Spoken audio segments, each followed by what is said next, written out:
जब एक महिला 30-35 साल की हो जाती है और उसके बाद जब उसको एक पड़ोसी से प्यार हो जाता है जो उसके यहाँ किराएदार था और किराएदार से उसको इस तरह से प्यार हुआ कि एक दिन दोनों आपस में बातचीत कर रहे थे और तभी पता चलता है कि जो उस महिला ने उस जो पड़ोसी था उसका किराएदार जो था उसके मकान में उससे जब बातचीत हुई तो उससे कुछ ऐसी रसीली बातें होती हैं कि फिर वो दोनों एक दूसरे से मिलने के लिए तड़प जाते हैं। दोनों की बातें ऐसी थीं और बातों-बातों में ही एक दूसरे में समाहित हो जाते हैं।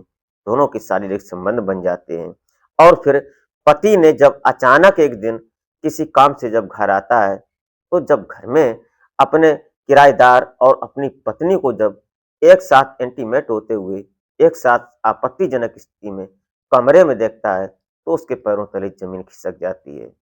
वो सोचने पर मजबूर हो जाता है। उसके बाद उस अपनी पत्नी को और उस नौकर जो उसके किराएदार था, उसके साथ उन लोगों ने दोनों ने मिलकर उसके पति के साथ जो किया, वो जानेंगे इस वीडियो के माध्यम से।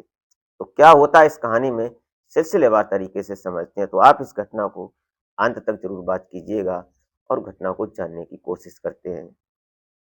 तो हर रोज़ की तरह आपसे बस वही एक छोटी-सी रिक्वेस्ट कि हमारे चैनल पर अगर आप पहली बार विज़िट किए हैं, तो प्लीज़ हमारे चैनल को सब्सक्राइब ज़रूर कर लें। इससे हमारा हौसला बढ़ता है, हमारा मोटिव बढ़ता है। तो नमस्कार, प्रणाम, मैं अजय कोहली और आप देखना शुरू कर चुके हैं हमारी सफ़र तक। आज की कहानी शुरू होती है पंजाब प्रदेश का एक जाना-माना शहर लुधियाना और लुधियाना का ही एक मोहल्ला पड़ता है, बस्ती पड़ती है चौधेवाल। यहाँ पर रहते हैं कृष्णा, जिनकी उम्र 32 साल। इनकी पत्नी होती है बेहद खूबसूरत, जैसा कि आप फ़ोटो में देख रहे हैं। ये जो इनकी पत्नी है, इसका नाम सुनीता है। सुनीता दरअसल देखने-सुनने में बेहद खूबसूरत है। इसके पास 2 बच्चे हैं, बड़ी बेटी है और एक छोटा बेटा है। दोनों बच्चों के साथ कृष्णा अपनी पत्नी सुनीता के साथ अपने घर पर बेहद खुश रहता है। दरअसल इसके घर में डबल मंजिल का मकान है। नीचे का जो फ्लोर है, वो अपना स्वयं रहते हैं और ऊपर किराए के लिए छोड़ रखा है। कुछ दिन हुए थे खाली हुए, उसके बाद यहाँ पर एक लड़का आता है, जिसका नाम नरेश कुमार होता है। नरेश कुमार की बात करें, इसकी उम्र अभी पर 28 साल की होती है। अब ये यहाँ पर किराए के लिए आता है, तो जो कृष्णा से बात होती है, तो कृष्णा इस बात से इग्नोर कर देता है और सुनीता भी इस बात को मना कर देती है कि फैमिली वाले को ही कमरा दिया जाएगा और आम आदमी जैसे खुला कोई है, अकेला है, उसको कमरा नहीं दिया जाएगा। लेकिन नरेश जो होता है, नरेश अपने इस तरह से शातिर चाल चलता है और बोलता है कि देखो हमारी शादी कन्फर्म हो चुकी है और 2 महीने बाद हमारी शादी है। मुझे कोई कमरा किराए पर नहीं दे रहा है। प्लीज़ मुझे कमरा दे दो। हमारी शादी हो जाएगी, मैं अपनी पत्नी को यहीं पर लेकर आऊँगा। सुनीता इस बात को सुनती है, तो वो तैयार हो जाती है। बोलती है कोई बात नहीं, कमरा दे देते हैं और कमरा दे दिया उसको। उसके बाद जो उसका पति कृष्णा होता है, वो भी किसी बात का इंटरफेयर नहीं करता। दोनों लोग किसी खुशी-खुशी उसका कमरा दे देते हैं और वो रहने लगता है।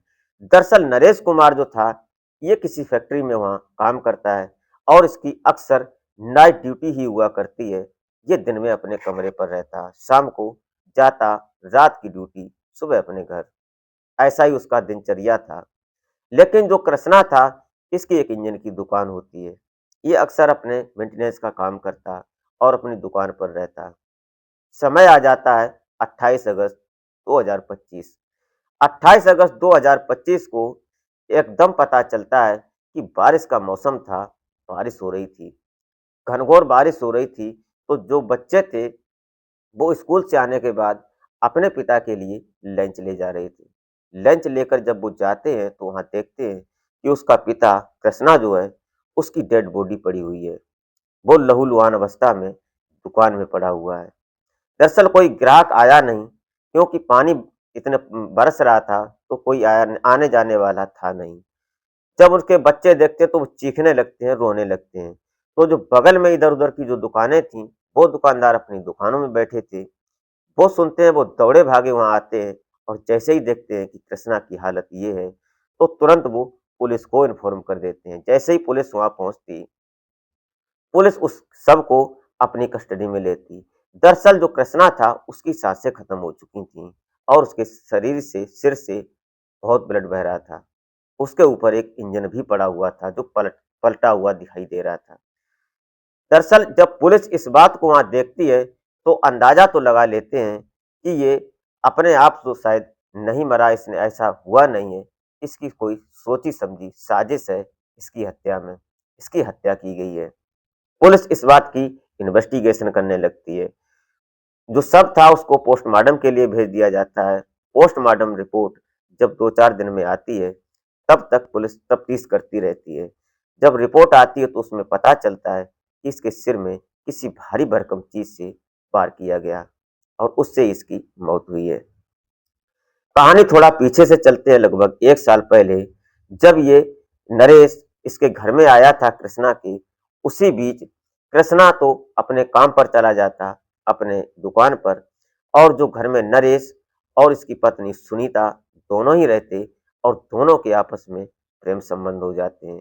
दोनों के शारीरिक संबंध बनते हैं, रिश्ते चलने लगते हैं। जब एक बार ये हुआ, दोबारा फिर रुकता नहीं है, क्योंकि ये प्यार और शारीरिक संबंध का रिश्ता ही कुछ ऐसा होता है कि जो एक बार शुरू हो जाता है, शायद फिर नहीं रुकता, बिना अंजाम तक। और यहाँ अंजाम की बारी थी। एक दिन अचानक पड़ोसी लोग इस बात को शक करते हैं और कृष्णा को बताते हैं कि कृष्णा, जो तुम्हारा किराएदार है, वो तुम्हारी पत्नी के साथ कुछ ज़्यादा ही लगाव रखता है। मुझे लग रहा है कुछ गड़बड़ तो नहीं, लेकिन कृष्णा अपनी पत्नी पर आंख मूंद कर भरोसा करता था। कृष्णा एक सीधा-साधा, एक सच्चा इंसान, मेहनत का खाने वाला और अपने बच्चों को पालने वाला। उसको इस बात से कोई मतलब नहीं। उसने विश्वास नहीं किया, उसने कहा कि ऐसा नहीं हो सकता, हमारी पत्नी अच्छी है। उसने अपनी पत्नी को जब शाम को पूछा, तो सुनीता ने बड़े कॉन्फिडेंस के साथ जवाब दिया कि जो हमारा किराएदार है, वो किराएदार है, उससे हमें क्या मतलब? अगर तुम्हें ऐसा लगता है, तो तुम उसको आज ही कमरा खाली करवा दो। मैं उससे कोई मतलब नहीं रखती। जो कृष्णा था, वो समझ जाता है कि हमारी पत्नी ऐसी नहीं है। लेकिन एक दिन अचानक वो अपनी दुकान पर था और लंच सुबह लेकर ही आज गया था।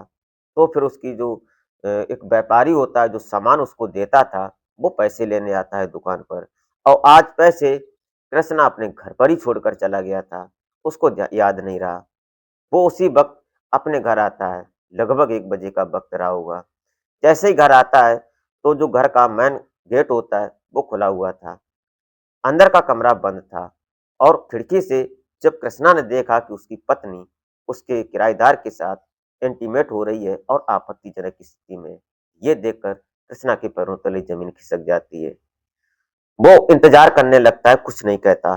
जब कृष्णा अपने काम से फारिग हो जाता है, उसके बाद जब बाहर निकलता है, तो जब उसकी पत्नी सुनीता भी बाहर निकलती है, तो वो उसके पैरों में माथा रखकर गिड़गिड़ाने लगती है कि मेरी आखिरी और पहली गलती समझकर मुझे माफ कर दो, आइंदा ऐसी गलती नहीं होगी।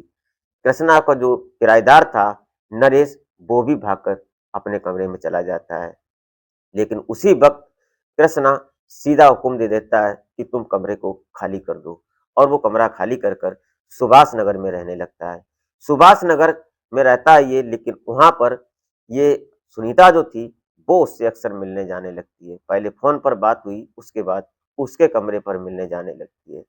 ये सब चलने लगता है, लेकिन जब कृष्णा को अभी शक हुआ कि हमारी पत्नी सुधरी नहीं, मानेगी नहीं, वो उसको फॉलो करने लगता है और उसके साथ सुभाष नगर चला जाता है।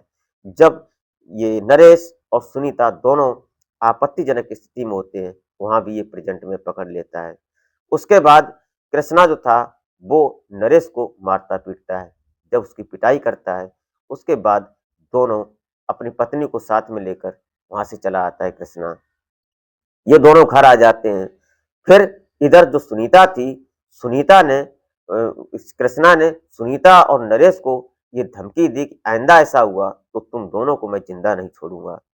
लेकिन सुनीता ने इस बात को गहनता से लिया, और जो सुनीता थी, उसने अपने प्रेमी नरेश से मिलकर एक प्लान रच डाला कि जब तक कृष्णा रहेगा, तब तक हम दोनों शायद नहीं मिल पाएंगे, और इसीलिए उसने नरेश ने एक साजिश रच डाली।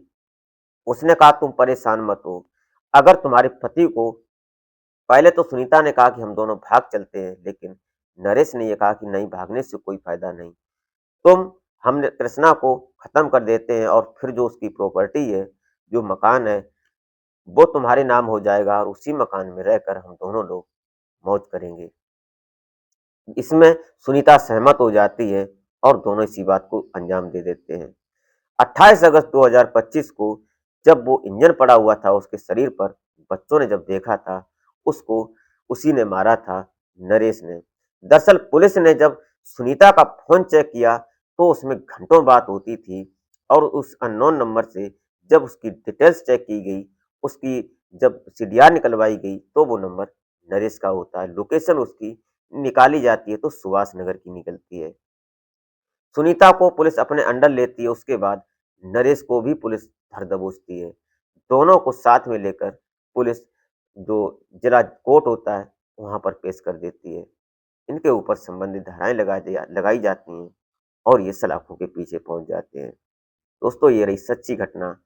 आप इस घटना को सुनने के बाद क्या सोचते हैं? अपनी राय कमेंट में जरूर लिख सकते हैं। इसी के साथ आप अपना और अपने परिवार का बेहतर तरीके से ख्याल रखें। मिलते हैं फिर नेक्स्ट वीडियो में, तब तक के लिए जय हिंद।